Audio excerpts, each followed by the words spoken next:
Hello? Yes, this is him. Alright. I'll be talking to you later. Much later. My name? It's not important to you or anyone else. The name's Tim Marillo, but you can call me Detective Tim Marillo for short. I'm one of the best in the industry.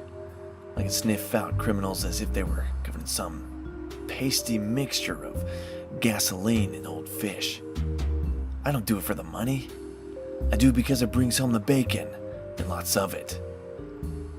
Currently, I'm unemployed, but plan on changing that just as soon as I get a job.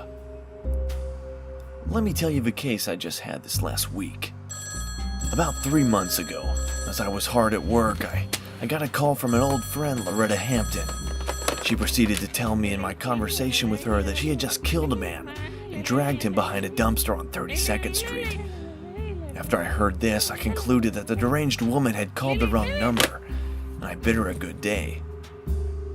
Little did I know that this stranger was a violent killer, and a deadly one at that. A short while later, on one of my evening strolls down the alley, 32nd Street, I saw what appeared to be a man's shoe behind a dumpster. As I investigated further, I found that this shoe was attached to a body, and that body was attached to death. In normal circumstances, I would have performed mouth-to-mouth, but I don't know mouth-to-mouth. And besides, I don't think CPR can fix bullet wounds. The man was obviously strangled to death. In other words, murdered to death. It was in that moment that I decided I should be a detective. I've got 2 things you can't teach: talent and a trench coat. And you can't teach trench coat.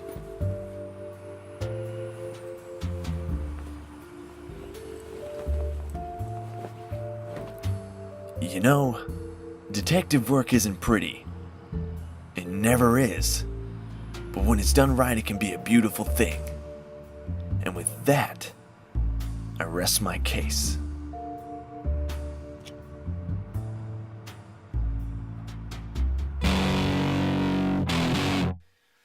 Got 2 things you can't teach: talent and a trench coat. You can't teach trench coat, especially when it's buttoned.